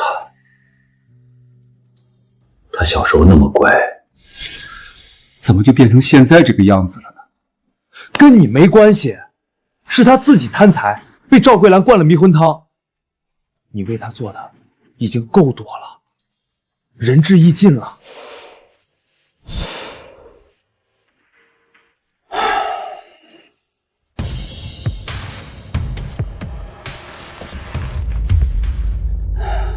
不说这个了，明天早上8点准时在基地开大会。品控和分红制度必须按时宣布，跟着咱们干的几十户村民都等着呢，不能因为我这点私事儿耽误了大家的事儿。山叔，你都一夜没合眼了，要不大会推迟1天吧？你先好好休息休息。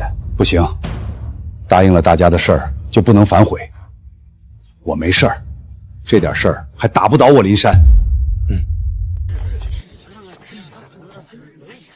今天把大家伙召集来，是要宣布几件大事。咱们赶山王从明天起正式实行品控标准和分红制度，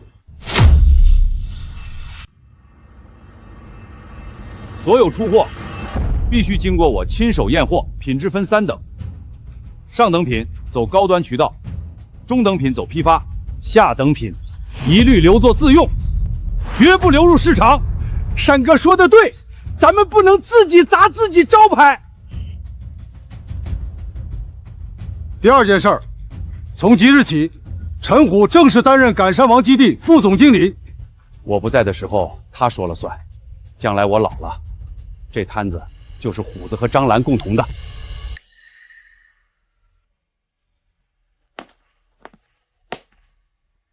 山叔把我从鬼门关拉回来，又手把手教我本事。我陈虎这辈子，山叔指向哪儿我就冲向哪儿，绝无二话。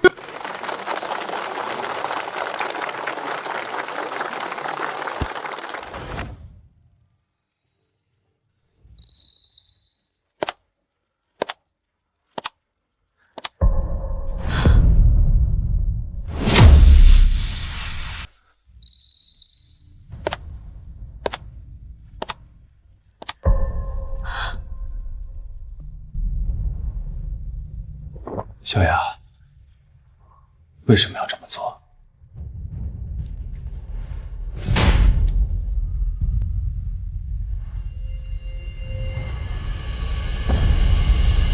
这是什么意思啊？根本就没有人缠，你骗我陪你去医院，骗我说肚子疼，实际上就是想拿这件事去要挟爸。你知不知道你在做什么？你在拿孩子的健康当筹码。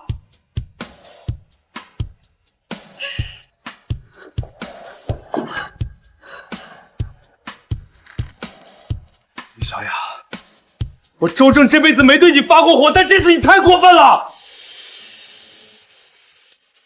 连流产这种事儿都能拿来演戏，你还有没有底线？你是不是连我也当成傻子？行了，别哭了，周正就是心软，过几天就好了。妈，我们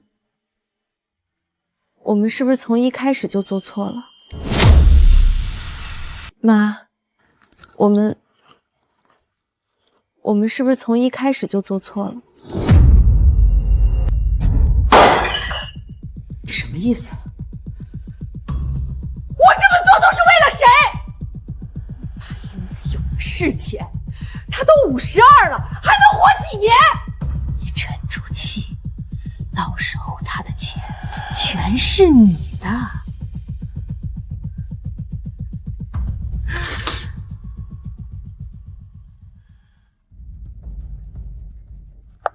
王老板，你被林珊拒绝合作的事儿，就这么算了。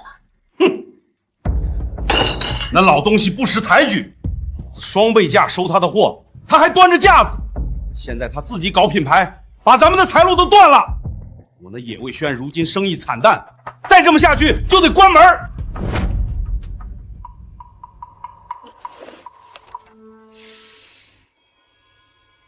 我有一个办法，能让赶山王身败名裂。咱们散布消息，说灵山的药材全是人工种植冒充野生的。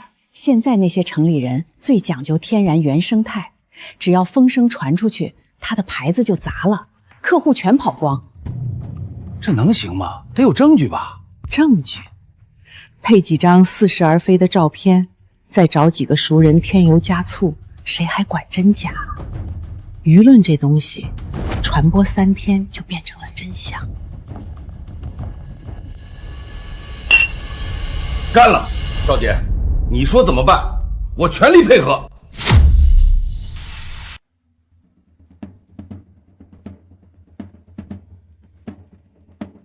你听说了吗？那个赶山王的山货，据说都是大棚里种的，冒充野生卖高价，骗了不少有钱人。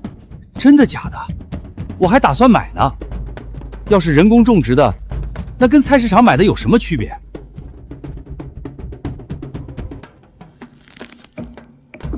山叔，有人在背后造谣。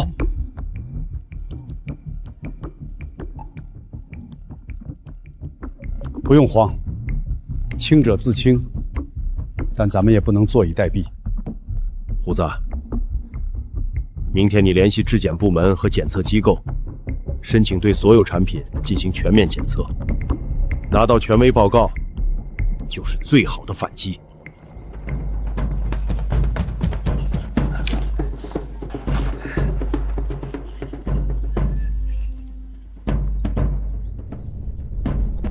后面有2个人，从山脚下就跟上了，穿迷彩户外服，背双肩包，手里有长焦相机。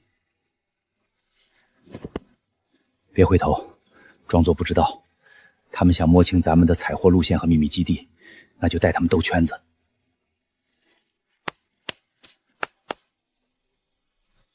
今天这片林子货不多，咱们换个地方，去南坡的松树林看看，那边应该有批牛肝菌。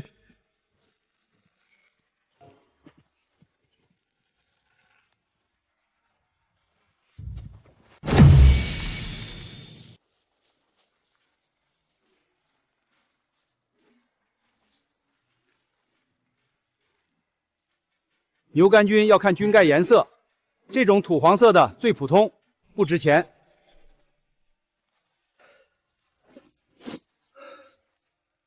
跟了一整天，就拍些普通菌子，啥值钱的也没见着，回去怎么跟王老板交账？先回去交差吧，反正咱们按天收费，管他发现什么。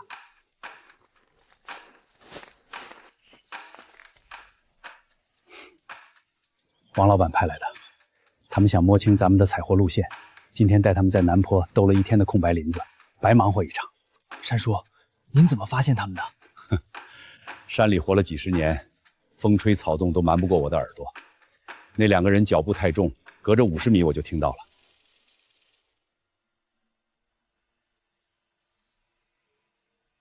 山叔，我查到那些谣言的源头了，是王老板的团队干的。果然是他。赵桂兰在幕后牵线，他俩狼狈为奸。山叔，我忍不了，让我去城里把王胖子揪出来，当面问问他还有没有良心。他们想玩阴的，那咱们就给他们下个套，让他自己往坑里跳。张兰，你在城里人脉广，能不能帮我放出一条消息？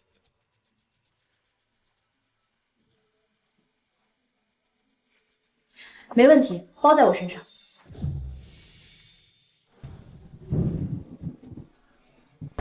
妈的，这鬼天气！老板，前面路太滑了，咱们已经走了3个小时了，要不先避一避？避个屁！极品灵芝100年难遇，不能让骊山那老东西抢先！我现在这么就指认，给我继续爬！爬也得爬到鹰嘴岩！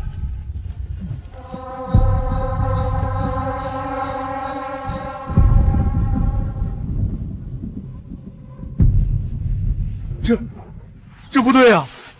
咱们怎么一直在原地打转？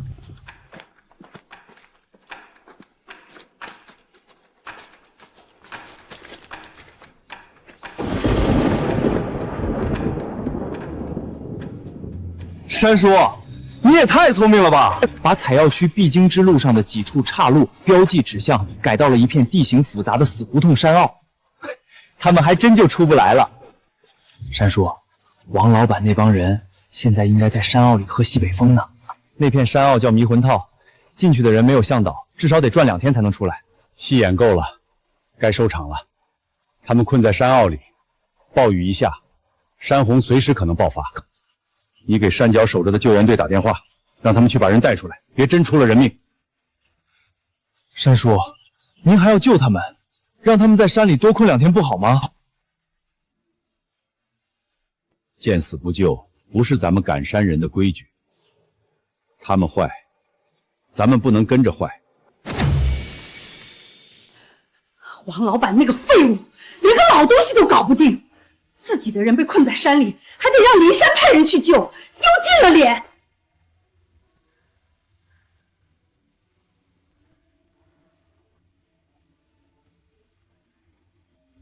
林小雅，为了钱，你装流产骗你爸；为了报复，你联合王老板去偷他的山货。你有没有想过，万一那些人出了意外，你怎么办？不是的，周正，我也是一时糊涂。一时糊涂？你从什么时候开始变得这么自私，这么恶毒了？我当初怎么就瞎了眼，看上了你这种女人？周正，你别走，我真的知道错了，你再给我一次机会好不好？小雅，你给我振作起来！骊山那个老东西就是命硬，但咱们不能就这么算了。妈，我们是不是从一开始就错了？爸从来没有对不起我，是我一次次的伤害他。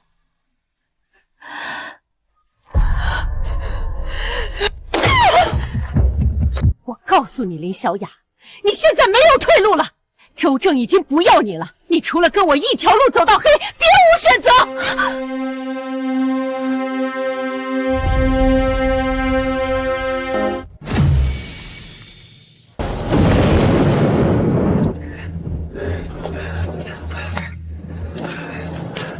骊山那老东西上次就是从这儿采到的极品货，老子就不信他能走，我走不了。老板，前面有动静！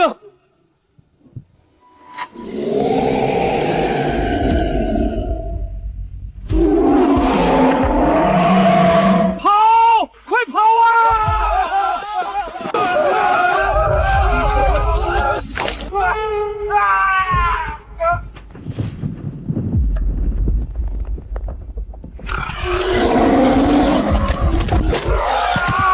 我的腿！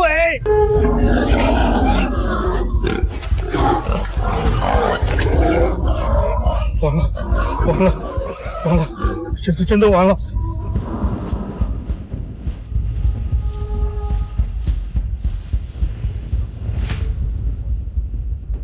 山叔，王老板那帮人是自作自受，您犯不着为他们拼命，让他们在山里吃苦头也是报应。虎子，赶山人的规矩，山里见死不救，跟亲手杀人没区别。他王老板是混蛋，但我林山不能变成他那样的人。他们被困在鹰嘴崖中段的那个突出平台上，那是块死地，三面悬崖，只有一面能下。咱们从东面的侧峰绕上去，那边岩壁陡峭，野猪上不去。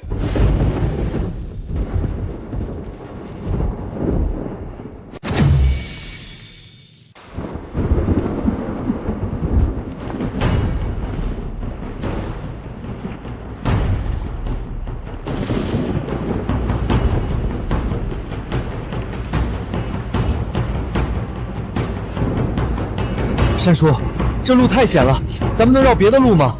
没有别的路，这是唯一能从下方接近那个平台的通道。跟着我走，踩我踩过的地方，一步都不要错。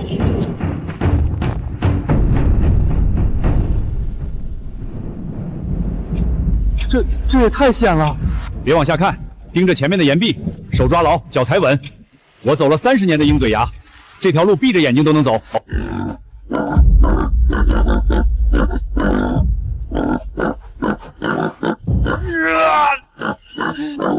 完了，这次真的完了。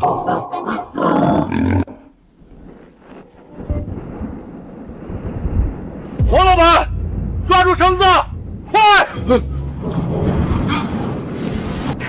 林山，你来救我！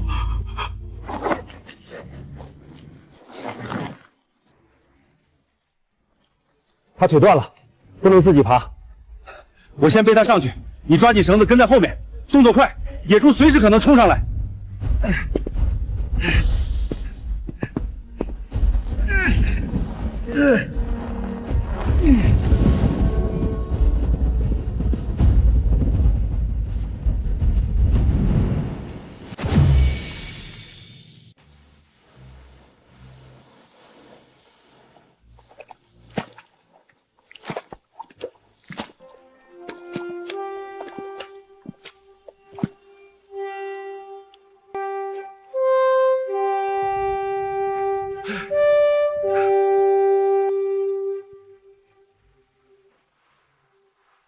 我处处跟他作对，想抢他的财路，可他在我命悬一线的时候，却不计前嫌，舍命来。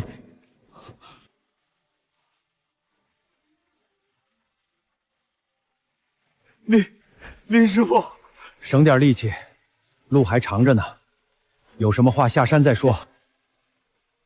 我对不住你，我先活着下山，其他的事儿以后再说。人命比天大。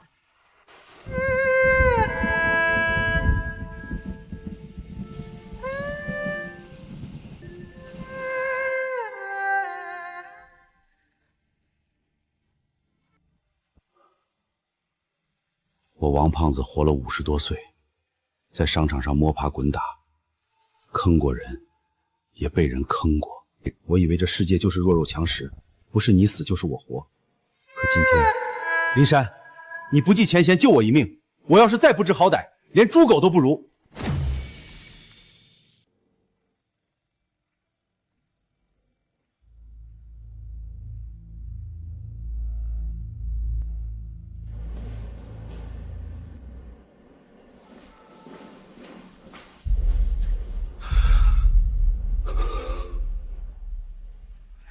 林师傅，我对不起你。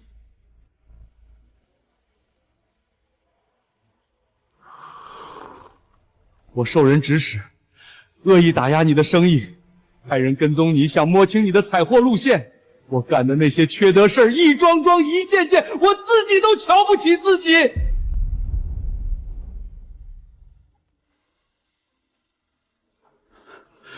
这些都是证据，是赵桂兰主动联系我的。她说了，只要你身败名裂，她就能让你女儿继承你的全部财产，到时候她也能分一杯羹。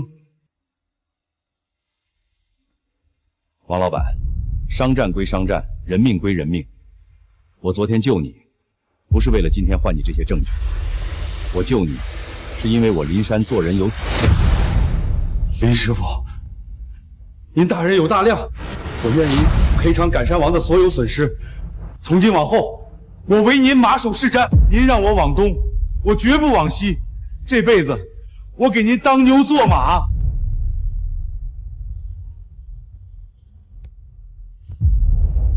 知错能改，善莫大焉。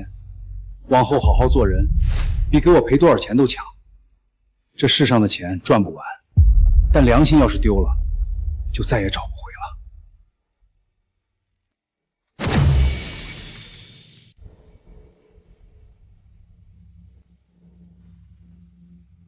各位同行，各位前辈，今天我在这里，当着大家的面，向林山师傅和赶山王品牌正式道歉。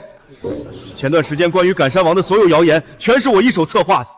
我受人指使，昧着良心抹黑林师傅，说他的人工种植冒充野生，那些全都是假的。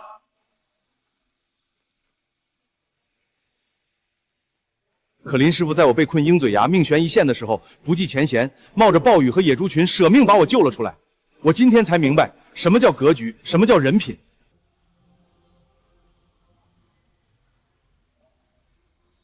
山叔，这人还算有点良心。我还要揭露一个人，赵桂兰，她是这一切的幕后黑手，是她联系我，让我搞垮林师傅，让林师傅身败名裂，好让他儿媳妇林小亚继承林师傅的全部财产。我说，怎么突然冒出来那么多谣言？我差点就取消了跟赶山王的50万订单。原来是这个恶毒的女人在背后搞鬼。我就说不对劲儿，林山是什么人，咱们10里8乡谁不清楚？他怎么可能干那种以次充好的事儿？赵桂兰，我早就看他不是好人。妈，王老板说的都是真的。你居然背着我做这种事，雇人造谣，暗中搞鬼！一派胡言！那是王老板污蔑我，我怎么可能做那种事儿？他是因为被骊山救了，才反咬一口。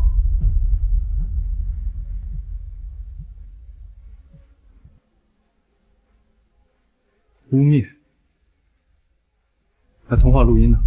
也是污蔑？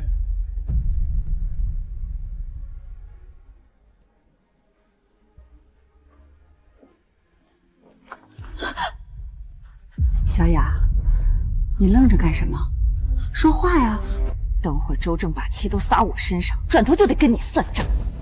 你就说都是王老板逼你的，是他挑唆你干的。你要是敢把我供出去，我就让你跟周正离婚。你肚子里的孩子，别想从周家拿半份抚养费。我说到做到。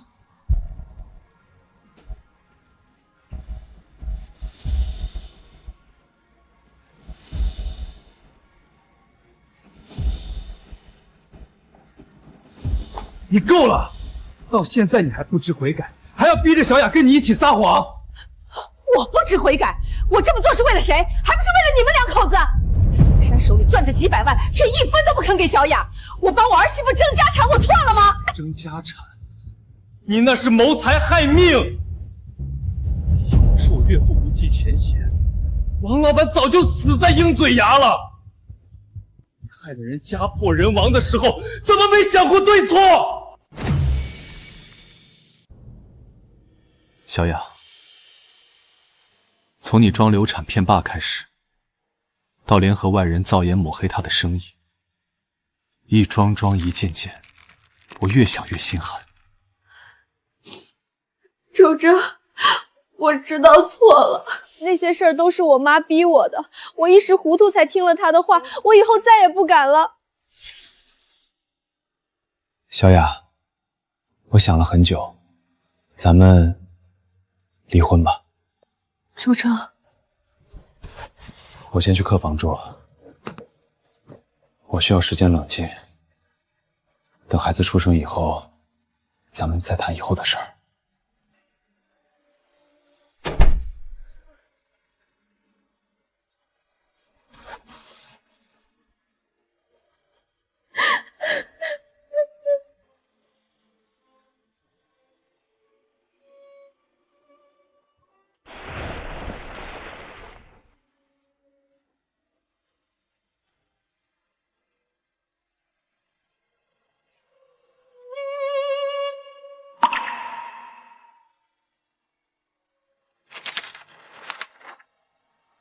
闺女，爸卖了10张獐子皮，你拿去买件像样的羽绒服。小雅，爸今天赶山回来晚了，但给你摘了你最爱吃的野山楂，放在灶台上，记得吃。李小雅，给我开门！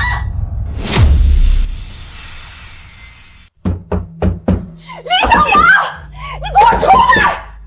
那个王老板是个废物，咱们的计划全毁了。你现在就去求你爸，跪也要跪出点钱来，不然你这辈子别想好过。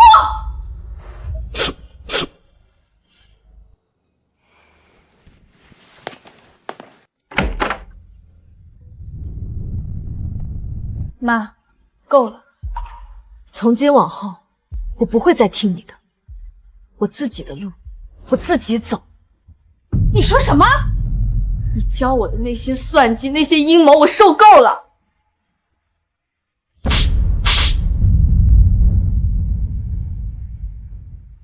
你这个没用的废物，连亲爹都搞不定，我白养了你这么久，你敢反抗我，你算什么东西？妈，你养我一场，我记你的恩，但你教我的那些算计，我学不会，也不想学。恩，我对你的恩就是让你抓住灵山的钱，没有钱，你和你肚子里的孩子喝西北风去。够了，小雅说的对，够了。从今天起，你搬出去住吧。妈，你养我一场，我记你的恩，但你教我的那些算计，我学不会，也不想学了。恩，我对你的恩就是让你抓住灵山的钱，没有钱，你和你肚子里的孩子喝西北风去。够了，小雅说的对，够了。从今天起，你搬出去住吧。你让我搬出去？周正，你疯了！我是你妈。你是我妈，但你不能毁了我的家。这些日子，你挑唆小雅骗她爸，联合外人搞垮赶山王，哪一件是当长辈该做的？好，你们两个白眼狼，我算是白养你们了。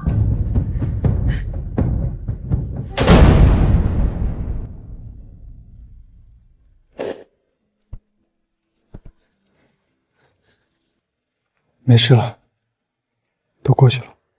周正，对不起，都是我的错。过去的就让它过去吧，以后我们好好过日子。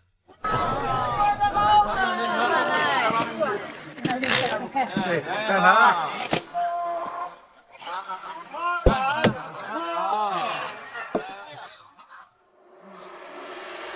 你们怎么又来了？你们怎么又来了？山叔现在忙着基地的事儿，没空见你们。虎子哥，我不是来要钱的，我是来给我爸道歉的。道歉？当初装流产骗人，联合外人造谣舔黑的时候，怎么没想过道歉？现在知道错了，早干什么去了？虎子，让他过来。爸，我错了，我对不起你，我不该一次次伤你的心。我知道我混账，我不求你原谅我，今天就是来认认真真给你道个歉。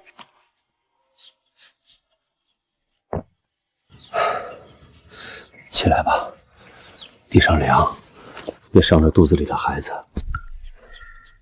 爸，过去的事儿就让它过去吧。你毕竟是我女儿，肚子里的毕竟是我的外孙。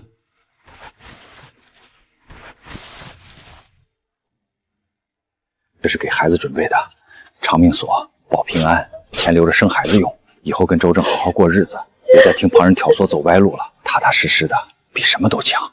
爸，以前都是我不好，没管住家里的事儿，让您受了这么多委屈。往后我一定好好照顾小雅和孩子，踏踏实实过日子，绝不再让您失望。一家人不说两家话，好好过日子，比什么都强。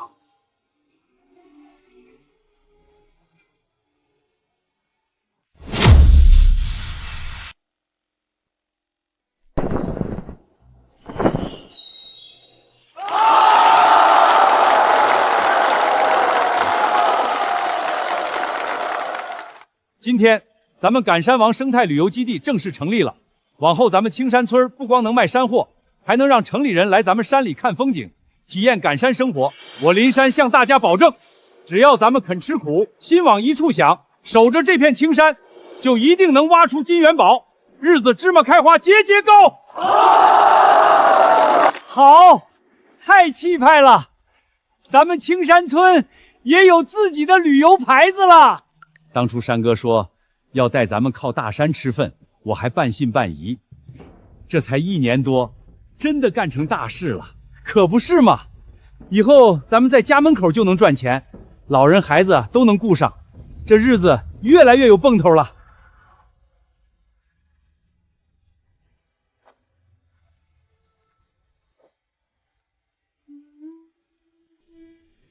爹，您看到了吗？咱们传了几代的赶山手艺没断，不光没断，我还带着全村人一起靠着手艺吃饭，把日子过红火了。您老要是在天有灵，也该放心了。